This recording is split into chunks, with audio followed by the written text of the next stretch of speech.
We recreated Epstein's prison in 3D to show you the top 5 lies hidden in the government's footage. And you can get the raw file on Patreon to explore it yourself, and let's jump into it. Lie number 5, you're gonna get a video of the cell. And you're gonna get the video of the cell. And you're gonna see for yourself. Kash Patel, the FBI director, told us that this footage was of Jeffrey Epstein's cell, but it's not. Let's fly over to where Epstein's cell actually is. I've marked it with a green door.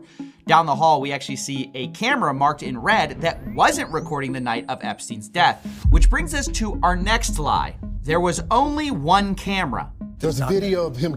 No, not the actual act, but the entire MCC Bay.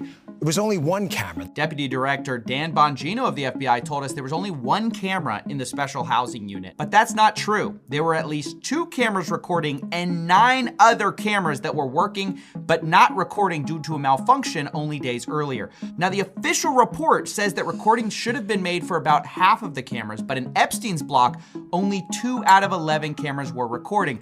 Really bad luck, I guess. Now, I should say all the cameras were working before that, at a time when Epstein accused his cellmate of trying to kill him, and this was contradicted by his cellmate who said Epstein tried to commit. Epstein later got put on watch for this event, and we should have been able to get that footage, except the prison failed to save the correct file. Prosecutors claimed the footage contained on the preserved video was for the correct date and time, but captured a different tier than the one where Jeffrey Epstein was located. It was only one camera. So our deputy director lied when he said there was only one camera. There were actually 11, at least 2 were recording, only 1 got released, and according to our own government's report, 5 or 6 should have been recording, but weren't. When the cameras were working properly, they didn't save the right files. Incredibly unlucky. But lie number 3, there's nothing unlucky about it because we were told directly that the footage we were gonna get showed there was no one there but Epstein. You're gonna see there's no one there but him.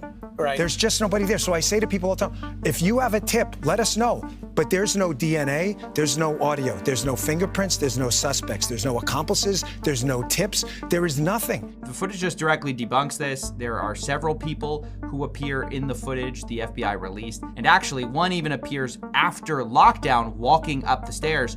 The government's report at first called this laundry, but independent experts agreed, according to one analysis by CBS. At 10:38 p.m., the report says someone, probably Noel, carries a bundle of bedding or clothing up the stairs. It's a rare instance the video does catch movement on the stairs, but barely. Let's see that zoomed in and in slow motion again. Several of the video forensic experts we spoke with were skeptical about the report's conclusion and thought that the video could be showing an inmate walking up the stairs.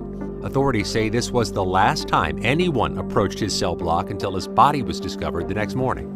Again, while the video does not contradict that, experts who viewed the video say the limited field of view makes it impossible to definitively conclude that no one used those stairs in that time period.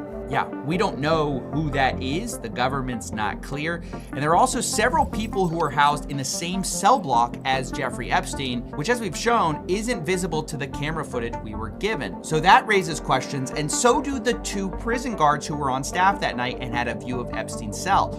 Both were charged with falsifying records on the night Epstein died, specifically with them lying about completing mandatory rounds to check on Jeffrey Epstein the night of his death, despite a posted warning that read mandatory rounds must be conducted every 30 minutes on Epstein as per God, but they did not do that. Instead, they appeared to fall asleep, according to the OIG report, and occasionally browse the internet, where one guard, quote, read a news article about Jeffrey Epstein. So it's just a total lie to say there was no one there but Epstein and no possible suspects. You have several inmates shown on the camera the night of his death. You have one walking up the stairs after lockdown, and you also have guards that just falsified records. But this all brings us to lie number 2, the second biggest Pinocchio, and that's where they told us we're gonna get the raw footage so we know there aren't shenanigans. We are working on cleaning it up to make sure you have an enhanced, and we're gonna give the original so you don't think there were any shenanigans. So yeah, I don't think I need to explain why this is one of the most brazen lies. We were told we'd be given a modified and the original footage. Instead, what we got are 2 modified videos because both were edited in Premiere Pro. Now, it isn't clear exactly what was edited, but expert forensic analysts who spoke to Wired said the footage wouldn't stand up in court, had 1 minute, no wait, actually 3 minutes missing, and now there are reports that the DOJ has the full footage, but just hasn't released it. And a government source is alleged to CBS News the FBI and other agencies are in possession of the full, unedited footage. And that brings us to the final point, the final biggest lie of all, and that's a direct quote from the DOJ memo about what the footage even shows. And it says this, quote, anyone entering or attempting to enter the tier where Epstein's cell was located from the shoe common area would have been captured by this footage.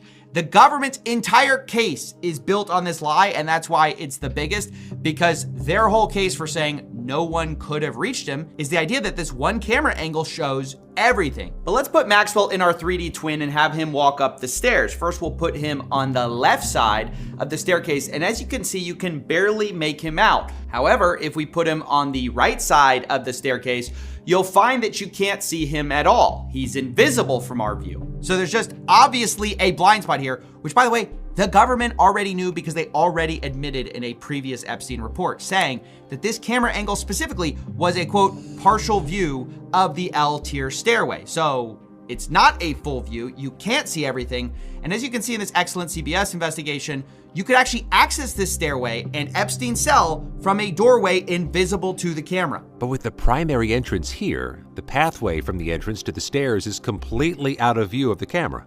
Yeah, that's right. You could access Epstein's cell. Our replication of the prison shows the same conclusion. If we have Maxwell walking from the shoe entrance to Epstein's cell, we can't see him from this camera angle, even though if we make the walls transparent, obviously we can see him, but in the raw footage, we'd have no way of knowing if somebody walked this direction. This painstaking recreation of the special housing unit can put to bed the top 5 lies from our government about Jeffrey Epstein. 1, we didn't get a video of Jeffrey Epstein's cell. We got a camera that can't see it.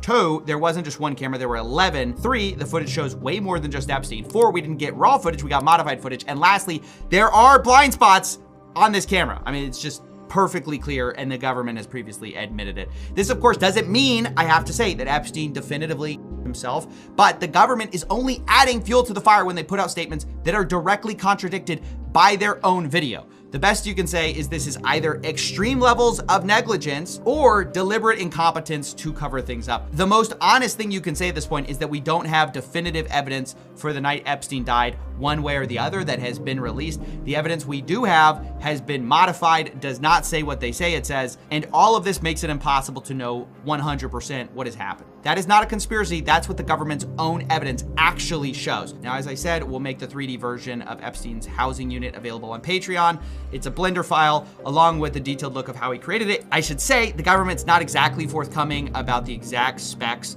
of their prison, so we had to use some approximations using the photos provided and taking measurements where we could. But as I said, our conclusions match up with the government's from years ago. So I think we're on safe ground there. That's basically it. Thanks for watching. You want me to get, I've seen the whole file.